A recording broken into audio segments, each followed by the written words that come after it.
Buenos días. Shalom a todos. Que la paz del Señor esté con ustedes. Vamos a continuar con nuestra serie de predicaciones. El tiempo está cerca.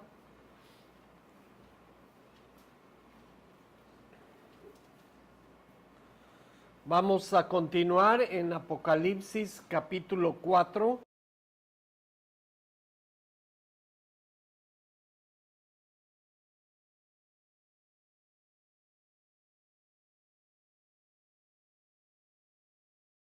Los últimos 2 domingos vimos la línea de tiempo que Yeshua, nuestro Mesías, reveló para saber exactamente cuánto falta para su regreso.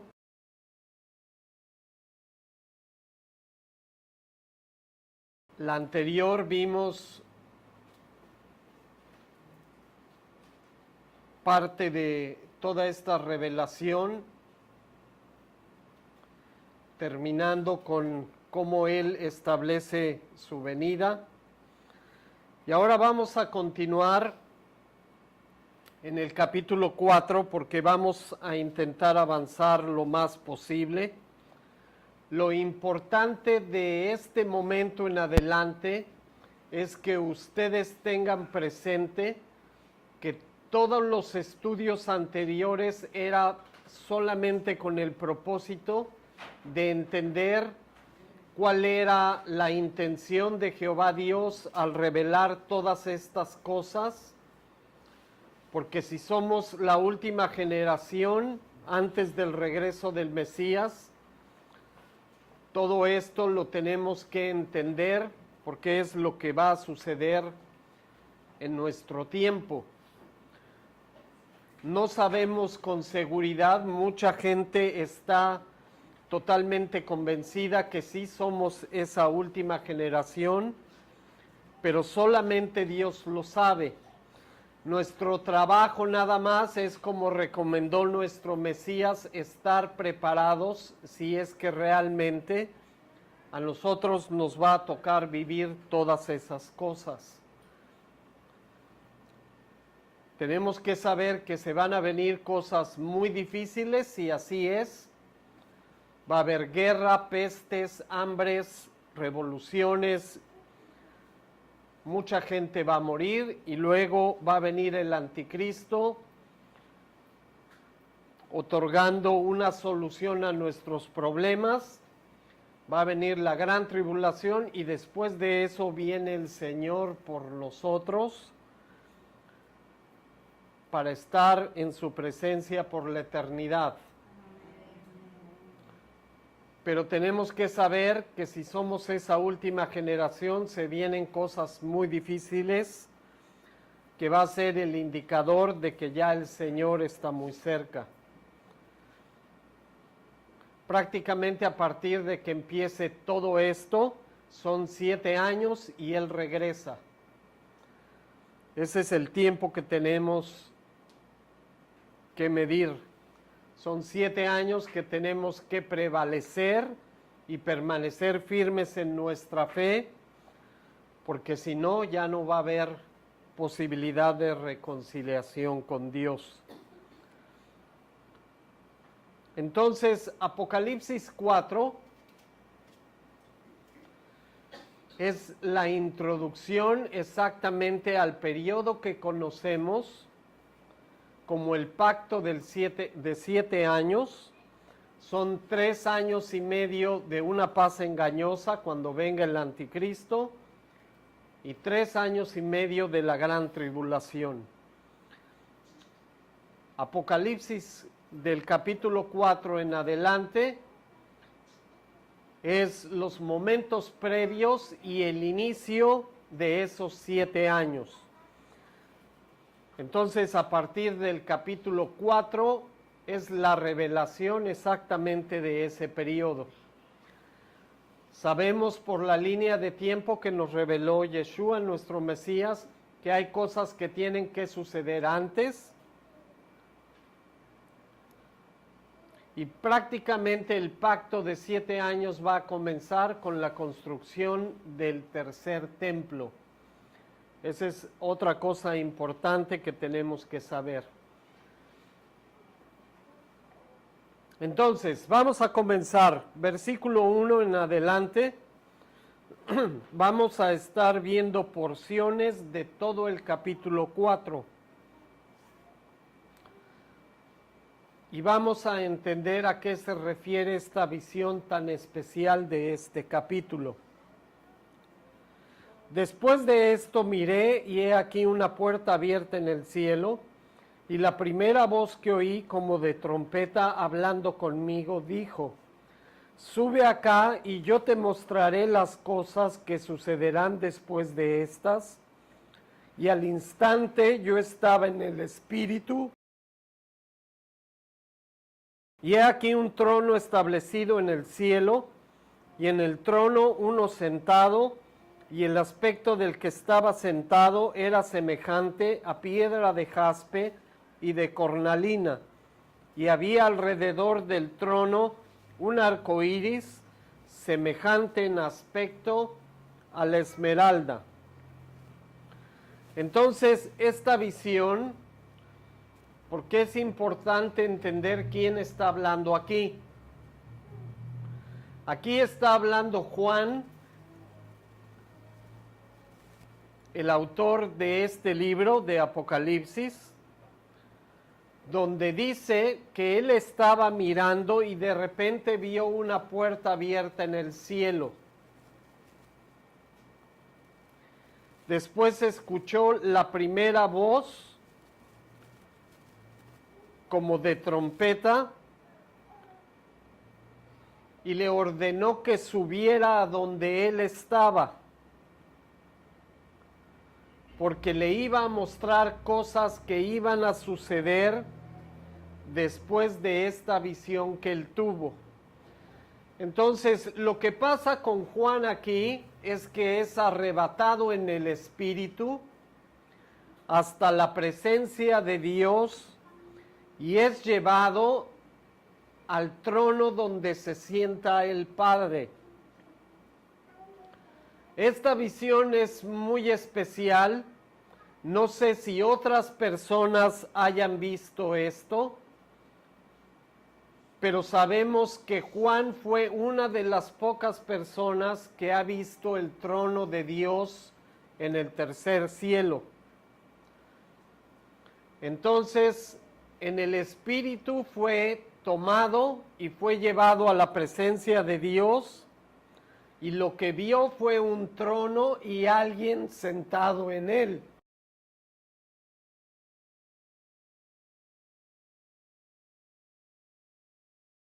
Esta descripción concuerda con otras porciones de la Escritura. Vamos a ver diferentes pasajes donde vamos a ir comparando Apocalipsis 4 con lo que está escrito en el Antiguo Testamento. Este testimonio es tan importante porque Juan va a demostrar que lo que estaba escrito con anterioridad es consistente con la visión que le fue entregada. Él estuvo en el mismo lugar donde otros profetas en el Antiguo Testamento fueron testigos de estas mismas cosas. Y esto es una seguridad para nosotros porque nos dice que es el mismo Dios del Antiguo Testamento, el Padre, del cual Él recibió toda esta visión y toda esta revelación. Ustedes saben que hay mucha gente que niega la veracidad del Nuevo Testamento. No solamente son los judíos ortodoxos, son otras fracciones y otras personas que niegan no solamente la veracidad del Antiguo Testamento, sino hacen especial énfasis en la falta de veracidad del Nuevo Testamento. Lo que vamos a ver a continuación es una confirmación de las Escrituras. Vamos a Ezequiel 1, del 26 al 28. Y este es el testimonio del profeta Ezequiel.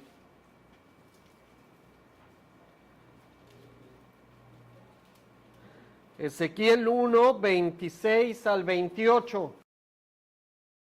Y sobre la expansión que había sobre sus cabezas, se veía la figura de un trono que parecía de piedra de zafiro, y sobre la figura del trono había uno semejante que parecía de hombre sentado sobre él.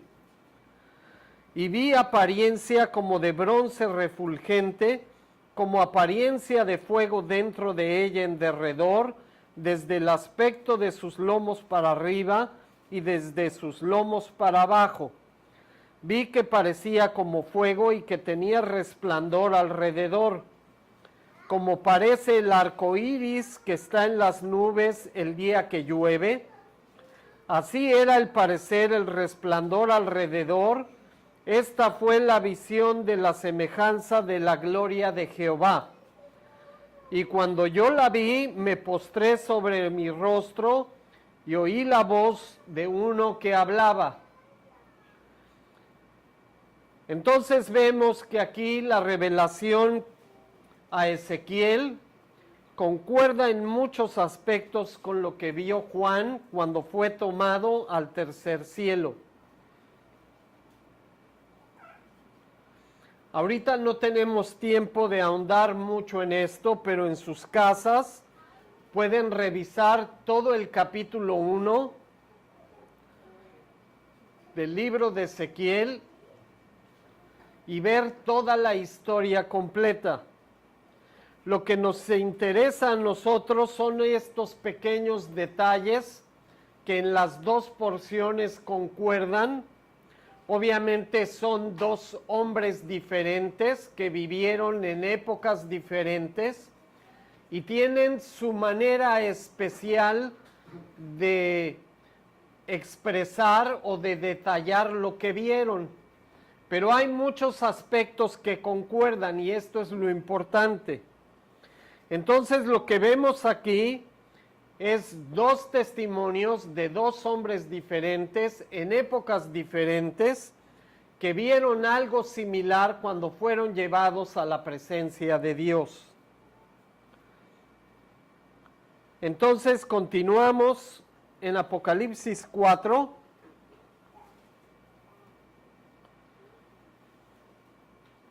Vamos a leer del versículo 4 a la mitad del versículo 5.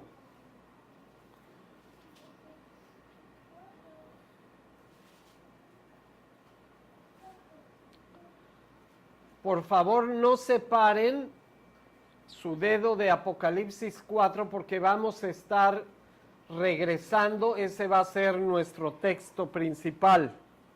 Si tienen algo con que marcarlo, háganlo, por favor. Luego sigue describiendo Juan su visión, dice, y alrededor del trono había 24 tronos, y vi sentados en los tronos a 24 ancianos, vestidos de ropas blancas con coronas de oro en sus cabezas, y del trono salían relámpagos y truenos y voces. Toda esta descripción nos ayuda a entender un poco qué se va a ver y qué se va a sentir estar en la presencia del único Dios verdadero. Obviamente lo que él pudo describir en estas porciones ni siquiera se acerca a lo que él realmente experimentó en el lugar, pero sí nos ayuda a tener una pequeña idea de lo que va a ser estar en la presencia de Dios. En Éxodo 19, del 16 al 17, vamos a ver un pasaje parecido. En esta ocasión, el autor en Éxodo 19, Moisés, no fue llevado al tercer cielo, pero va a describir qué es exactamente lo que sucedía cuando la presencia de Dios descendía ante los ojos de los hombres. Éxodo 19, del 16 al 17. Aconteció que al tercer día, cuando vino la mañana, vinieron truenos y relámpagos y espesa nube sobre el monte, y sonido de bocina muy fuerte, y se estremeció todo el pueblo que estaba en el campamento. Y Moisés sacó del campamento al pueblo para recibir a Dios, y se detuvieron al pie del monte. Si se dan cuenta, esta descripción es muy parecida a lo que vio Juan. La diferencia es que el pueblo de Israel en Éxodo 19 lo vio de lejos. Ellos estaban abajo del monte y lo que veían era lo que sucedía en la parte más alta. Pero Juan lo vio de frente, estando en la misma presencia del trono de Dios.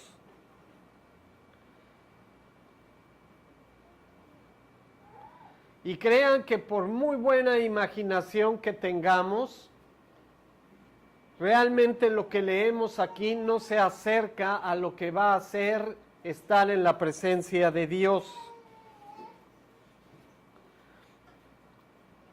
Toda esta porción en Apocalipsis 4 tiene un propósito, porque Juan quiere que sepamos qué se va a sentir estar en la presencia de Dios, y es algo para lo que tenemos que estar preparados. Obviamente, si hay pecado en nosotros, no vamos a poder estar ahí, pero va a ser una experiencia como nunca la han tenido anteriormente y jamás la vamos a tener. Continuamos con el final del versículo 5. Y delante del trono ardían, ¿cuántas lámparas? 7 lámparas de fuego, las cuales son los 7 espíritus ¿de quién? De Jehová Dios. ¿Qué significa el número 7 en la Escritura? Perfección y cumplimiento. Y esto es algo muy importante. Delante del trono de Dios hay 7 espíritus.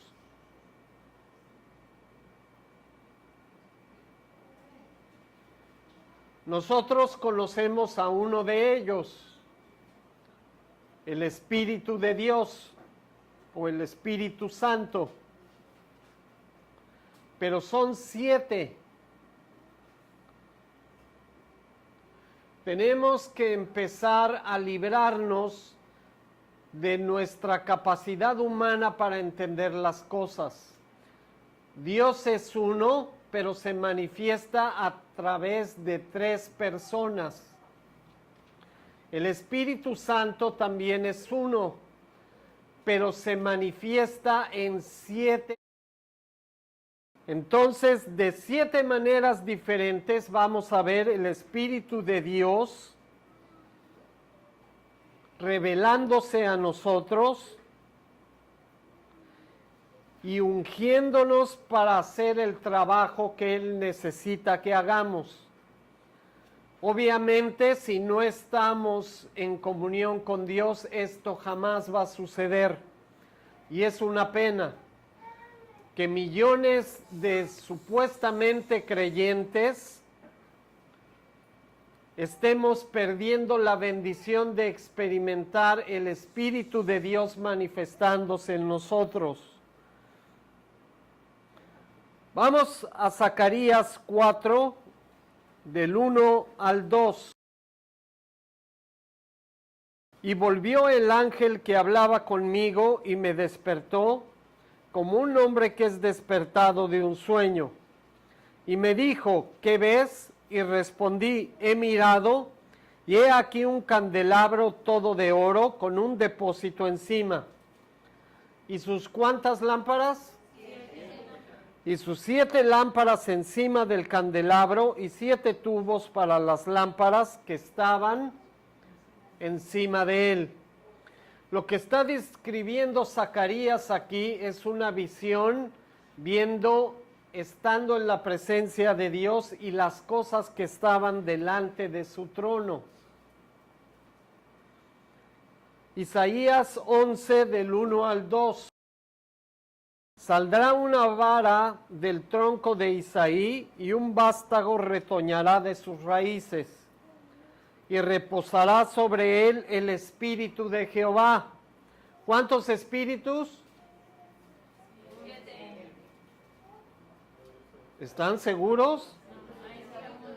Y reposará sobre él el espíritu de Jehová. ¿Cuántos espíritus son? Y reposará sobre él el espíritu de Jehová. Ahora lean a continuación. Espíritu de sabiduría y de inteligencia, espíritu de consejo y de poder, espíritu de conocimiento. ¿Cuántos espíritus son en total? 7. ¿Pero cuántos son? 1. Ok. Espíritu de Jehová, espíritu de sabiduría, espíritu de inteligencia, espíritu de consejo, espíritu de poder, espíritu de conocimiento y espíritu de temor de Jehová. ¿Cuántos son? 7. ¿Pero cuántos son? 1. Miren, nosotros tendemos a encajonar a Dios bajo nuestro entendimiento humano. Hay cosas que son invisibles para nosotros. Hay cosas que no podemos entender porque nuestro entendimiento es limitado. Dios está fuera de esa caja en la cual normalmente nosotros queremos explicar las cosas bajo nuestro entendimiento. Pero Dios está libre del tiempo, de la edad, de los días, de los segundos, de los años. Él vive en un plano existencial totalmente diferente al de nosotros. Nosotros somos seres tridimensionales. Él es un ser que no está sujeto ni limitado por esas 3 cosas. Él existe, dice la Escritura, que Él es espíritu, por lo tanto no tiene cuerpo. No está limitado al calor, al hambre, a los días, al sol, al cansancio. Pero dentro de nosotros Él puso un espíritu y puso nuestra alma, pero nos dio un cuerpo. Entonces somos parecidos a Dios en muchas cosas, pero al mismo tiempo somos diferentes. Dice la Escritura que cuando venga Jesús por nosotros la segunda vez, vamos a ser quitados de este mundo y nos va a dar cuerpos glorificados. Este cuerpo con el cual sudamos, tenemos calor, nos da frío, va a desaparecer, va a ser reemplazado por un cuerpo glorificado. Ya no vamos a estar sujetos al ancho, al alto y a lo largo. Vamos a dejar de ser tridimensionales y vamos a estar en el mismo plano de existencia que Jehová nuestro Dios. Ahora, si me piden que les explique cómo funciona esto, se van a quedar con las ganas porque ni yo lo entiendo. Pero eso es lo que dice la Escritura. Y nosotros lo aceptamos por fe. ¿Quién ha visto a Dios aquí? Levante la mano. Sabemos que Él existe y por fe lo aceptamos porque creemos en su palabra, pero no lo hemos visto, ni lo hemos tocado, ni hemos estado junto a Él. Ahora, el hecho de que no lo hayamos tocado, ni lo hayamos visto, ni estemos junto a Él, no quiere decir que no existe. Simplemente nuestros ojos humanos no lo pueden percibir. En muchas ocasiones, ángeles, el mismo Jesús, y no dudo que hasta el Espíritu Santo y Dios hayan pasado por aquí y nadie se haya dado cuenta. ¿Por qué? Porque no vivimos en el mismo plano de existencia que Él. Solamente que Él se quiera revelar, y hay muchos testimonios, no todos son muy creíbles, pero hay personas sinceras que han dado testimonio de que han visto a Dios. Yo al menos nunca lo he visto, pero sé que existe y sé que es verdadero, porque su palabra me confirma a mí su existencia. Ahora, esto solo puede suceder por fe. Y todas estas cosas fueron escritas con un propósito. Este testimonio de Zacarías e Isaías era para que nos diéramos cuenta que lo que estaba diciendo Juan exactamente concuerda con lo que ellos vieron en su tiempo. Obviamente ellos jamás se conocieron entre sí. Vivieron en épocas diferentes, pero su testimonio da lugar a que pensemos que es verdadero porque describen las cosas de igual manera. Y eso es lo importante de este capítulo 4 de Apocalipsis, que nos demos cuenta que el Dios que describen los profetas en el Antiguo Testamento es el mismo Dios que levantó a Jesús de la muerte, y es el mismo Dios que va a derrotar a Satanás y sus enemigos, y es el mismo Dios que te va a llamar a su presencia si obedeces todo lo que Él estableció. Y eso es lo importante de este capítulo, que entendamos que Juan estuvo ante la presencia del mismo Dios de Abraham, de Isaac, de Jacob y de los profetas del Antiguo Testamento. Ese es el testimonio del capítulo 4 de Apocalipsis. Vamos a seguir leyendo, capítulo 6 de Apocalipsis 4. Y delante del trono había como un mar de vidrio, semejante a ¿qué? Un mar de vidrio semejante al cristal.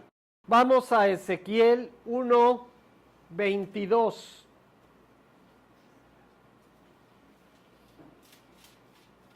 Ahora vamos a ver un profeta totalmente diferente. Y sobre las cabezas de los seres vivientes aparecía una expansión a manera de cristal maravilloso, extendido encima sobre sus cabezas. Recuerden que eran hombres viviendo en diferentes tiempos históricos.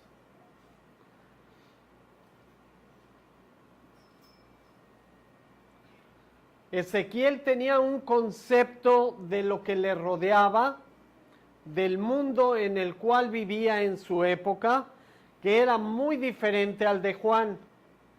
Las cosas social, económica, política, totalmente eran diferentes.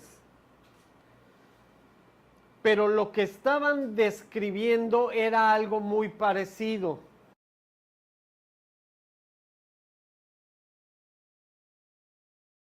Y de hecho, un día me gustaría que hiciéramos un ejercicio muy interesante.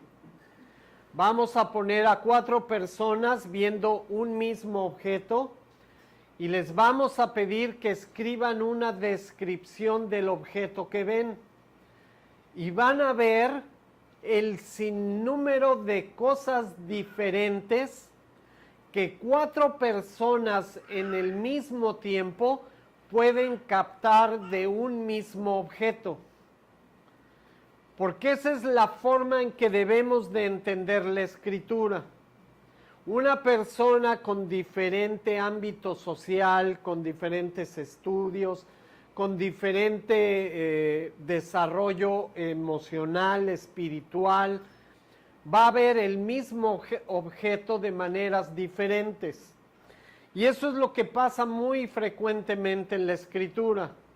Obviamente los retractores de la escritura dicen que son contradicciones, pero es una manera muy sencilla de probar que eso es mentira. De hecho, cada persona puede ver cosas tan diferentes en un objeto que pareciera que está describiendo otra cosa y no el mismo objeto que ven los 4. Y eso es lo que pasaba en la escritura. Con una separación de muchos años, Juan y Ezequiel vieron el mismo lugar y describían lo mismo simplemente con palabras diferentes, porque eran 2 personas totalmente diferentes.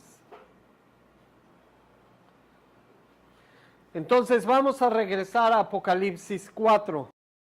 Ahora vamos a entrar en más detalle con los seres que estaban delante del trono de Dios.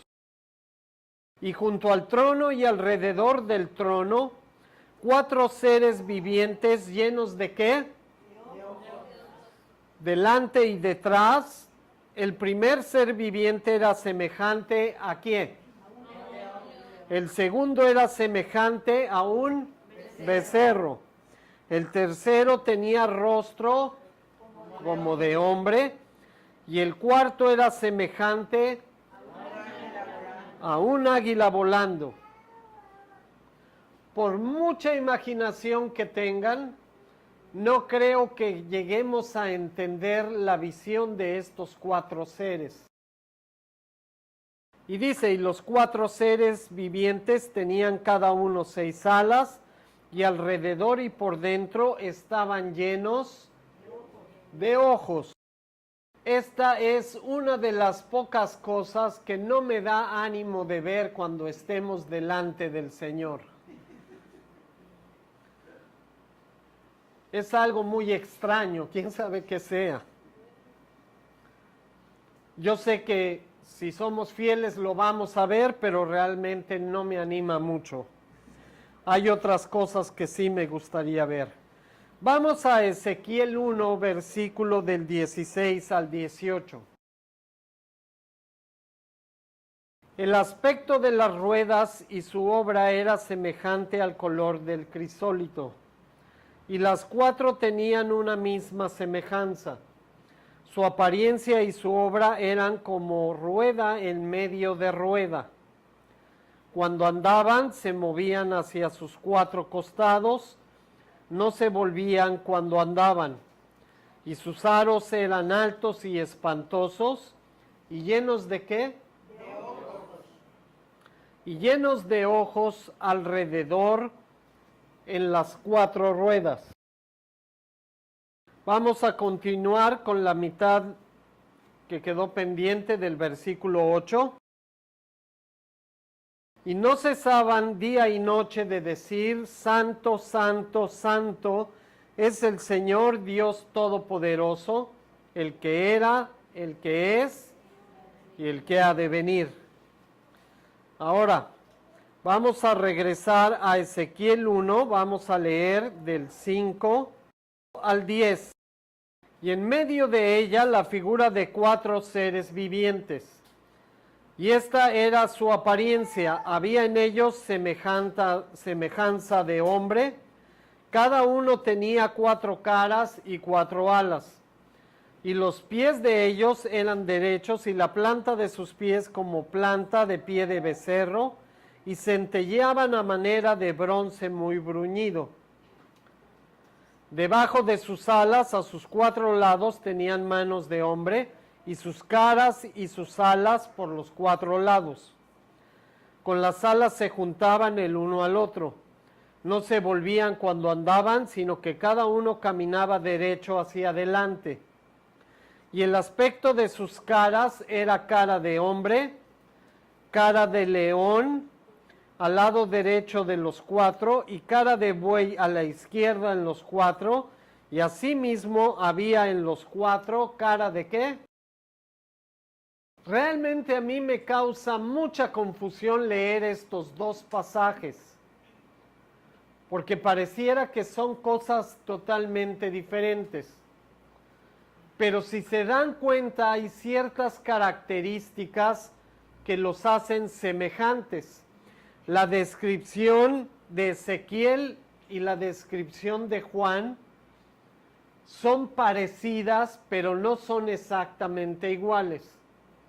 La razón de esto es que eran dos hombres diferentes, en épocas diferentes, tratando de describir con su cultura, su conocimiento, su preparación, cosas que ningún hombre podría describir, porque eran visiones celestiales de la majestad de Dios, y en cuyo nuestra mente no tiene el entendimiento para poder describir, porque son totalmente desconocidas para nosotros. Entonces, no es una cuestión de contradicción, sino es una cuestión cultural y de una época que tratan de describir el mismo suceso. Sí es algo muy raro, porque uno describe pies con manos y otro describe como ruedas. Entonces, hay cosas que no podemos entender, y obviamente depende del ángulo en que hayan visto estas cosas, pero son muy parecidas. Tienen 4 rostros diferentes cada uno de ellos. Tienen alas y están cubiertas de ojos. Tal vez si alguno de nosotros recibiera esta visión, lo describiría de manera totalmente diferente, porque vivimos en una época diferente. Pero son seres muy extraños. Aquí lo importante es ver que su único propósito era ¿qué cosa? Darle la gloria a Dios todo el tiempo estos seres están clamando santo, santo, santo. Yo no sé si ese sea el propósito por el cual Dios los creó, pero esa es una de las cosas consistentes en la Escritura. Están santificando el nombre de Dios todo el tiempo en su presencia. Vamos a regresar a Apocalipsis 4:9. Dice, y siempre que aquellos seres vivientes dan gloria y honra y acción de gracias al que está sentado en el trono, al que vive por los siglos de los siglos. Vean cómo es consistente en la descripción. El propósito es darle gloria y honra y acción de gracias a Dios.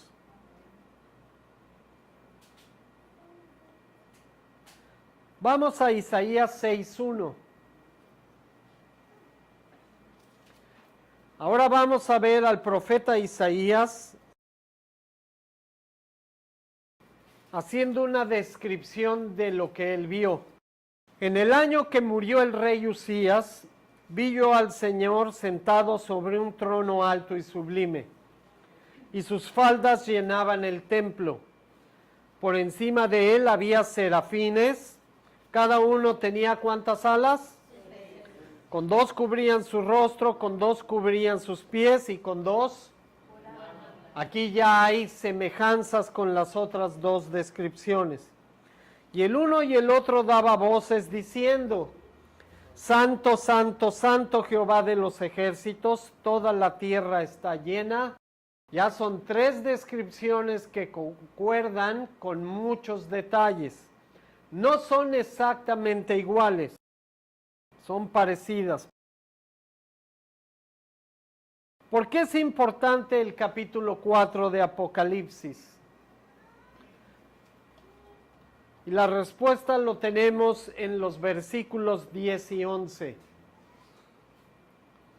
Y pongan mucha atención a esto. Esto es lo que más nos debe de interesar. Cuando estemos en su presencia vamos a ver estas cosas. Seguro las vamos a describir y entender de manera diferente, pero eso no es lo importante. Lo importante aquí es el versículo 10 y 11 de Apocalipsis 4, porque nos va a revelar qué es lo que vamos a hacer en la eternidad delante de Dios. Y para esto sí tenemos que estar preparados. Estos dos versículos encierran la razón por el cual fue escrito todo este capítulo. Obviamente con la imaginación no vamos a entender todas estas maravillas y la gloria de Dios en su trono. Pero lo importante es esto. Escuchen con mucha atención. Y los 24 ancianos se postraban delante del que está sentado en el trono y adoran al que vive por los siglos de los siglos. Y echan sus coronas delante del trono diciendo: Señor, digno eres de recibir la gloria y la honra y el poder, porque tú creaste todas las cosas y por tu voluntad existen y fueron creadas. Este capítulo nos enseña muchas cosas muy importantes en estos dos versículos. La eternidad, no crean que vamos a estar con alitas, sentados en una nube con un arpa y cantando cosas a Dios. No vamos a andar volando de nube en nube, saludando a todos los que se reconciliaron con Dios, ni no vamos a estar jugando fútbol delante de la presencia de Dios. Los que tengan la esperanza de que vamos a hacer cosas vanas en la eternidad, desde ahora se pueden ir despidiendo de esta idea porque es absolutamente absurda. La razón de estos dos versículos es para que entendamos una cosa. Vamos a estar en la presencia de Dios, el creador del universo, por la eternidad. Y nuestro único trabajo, a lo que vamos a dedicar la eternidad de nuestra existencia, es a lo siguiente. Así como estos ancianos, nos vamos a postrar delante del que está sentado en el trono. Si ahora no pueden inclinarse ni para abrocharse los zapatos, yo les recomiendo que empiecen a ejercitarse, porque esto va a ser por la eternidad. Obviamente es una broma, porque vamos a tener cuerpos glorificados.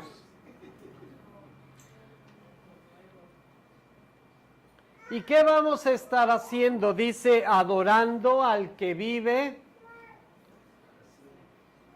¿Saben que yo he visto gente durante la adoración haciendo, ay, qué flojera, ay, ya que acabe, ya que... Les tengo malas noticias. Si no saben adorar a Dios aquí, van a tener que aprender a adorar a Dios allá. No van a ser 20 minutos, va a ser, y escúchenlo bien, por la eternidad.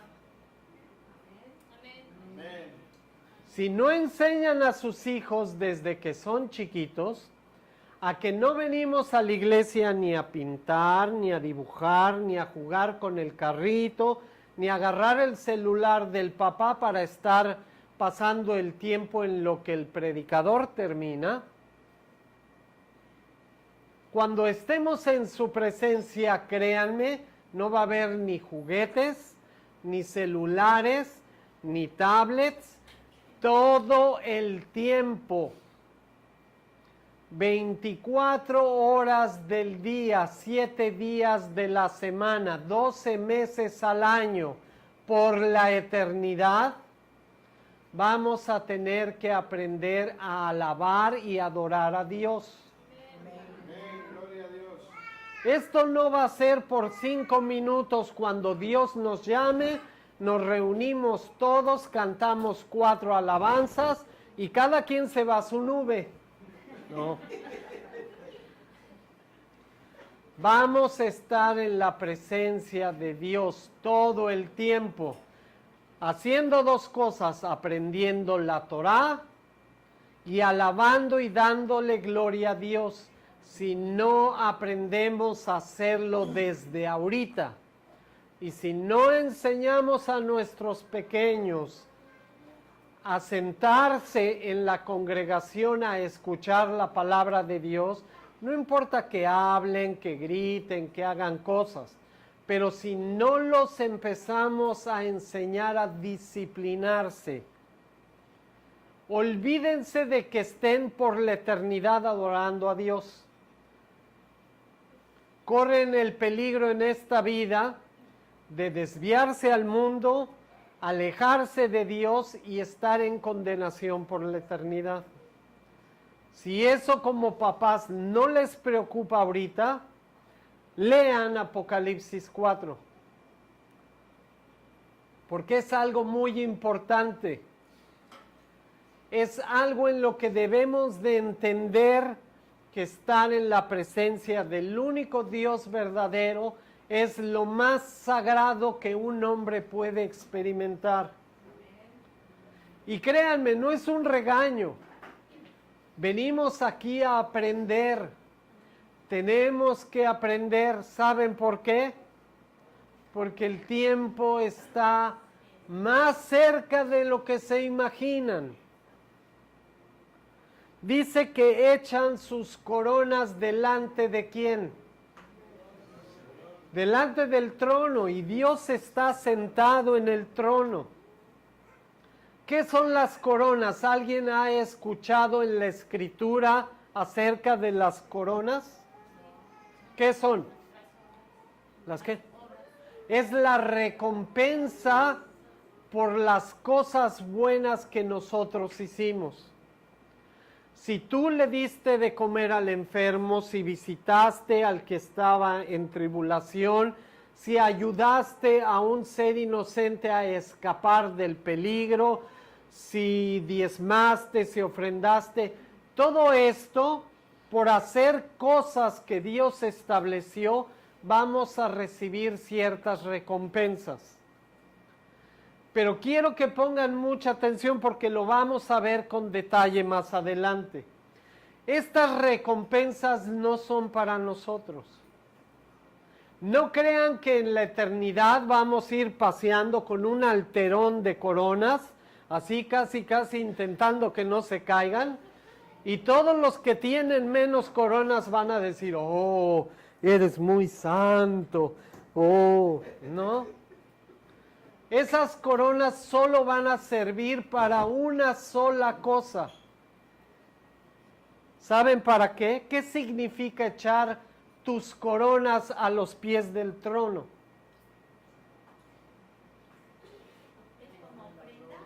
Es una ofrenda, es decirle a Dios, esto que yo hice no es mi mérito, es gracias a tu santidad, a tu misericordia, a tu amor.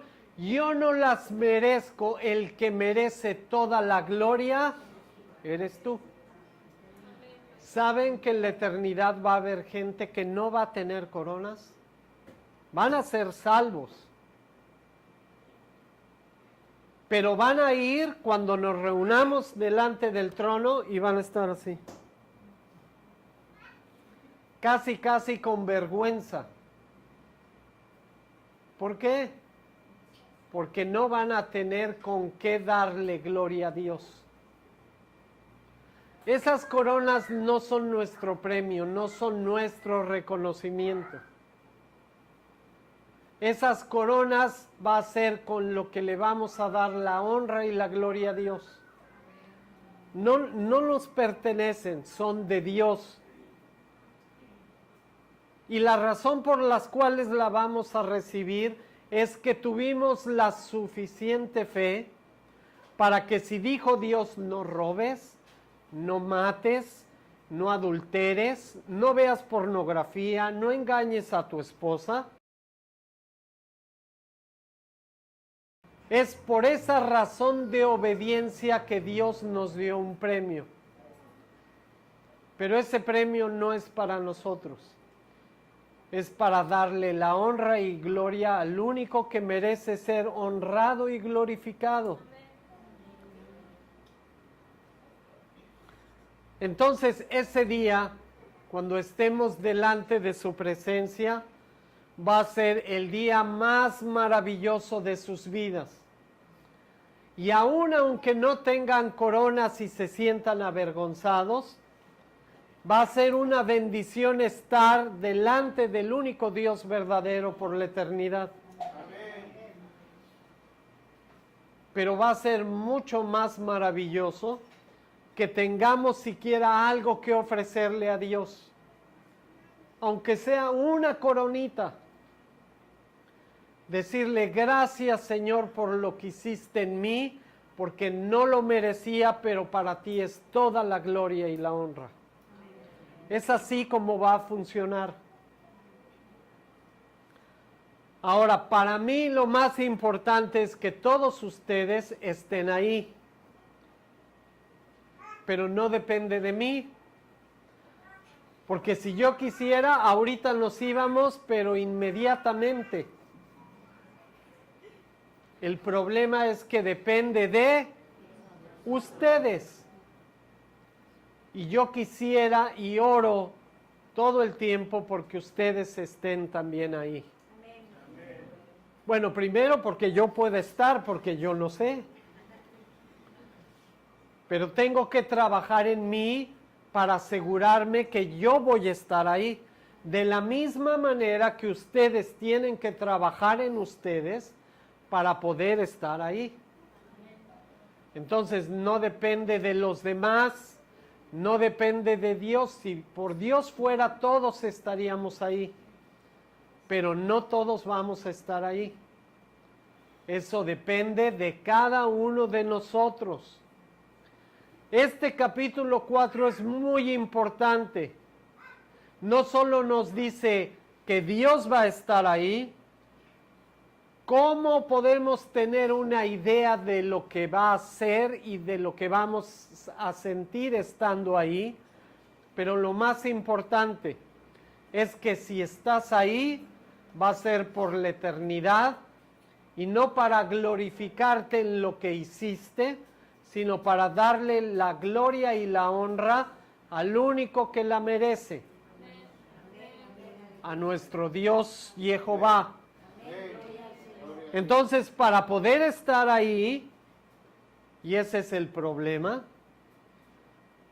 tenemos que vivir conforme a lo que Dios estableció, y para eso venimos a este lugar, para aprender a poder llegar hasta su presencia, no por nuestras propias obras, sino por fe, y dando testimonio con nuestras obras de que realmente creemos en lo que Él estableció. Hay una sola manera. Dijo Jesús: yo soy el camino, la verdad y la vida, y nadie llega al Padre sino por mí. Él solamente es el camino. No es el destino final, es el camino. El destino final es el Padre. Entonces, solamente a través del camino podemos llegar al Padre. Y eso es lo que tenemos que aprender a hacer aquí. ¿Cuál es el camino para poder llegar al Padre? Y no se trata solo de decir yo creo en Jesús. Santiago dice, yo te voy a mostrar mi fe a través de mis obras. Porque nuestras obras son las que van a dar testimonio si realmente creemos en Jehová Dios o no. Amén. Que Dios los bendiga. Shalom.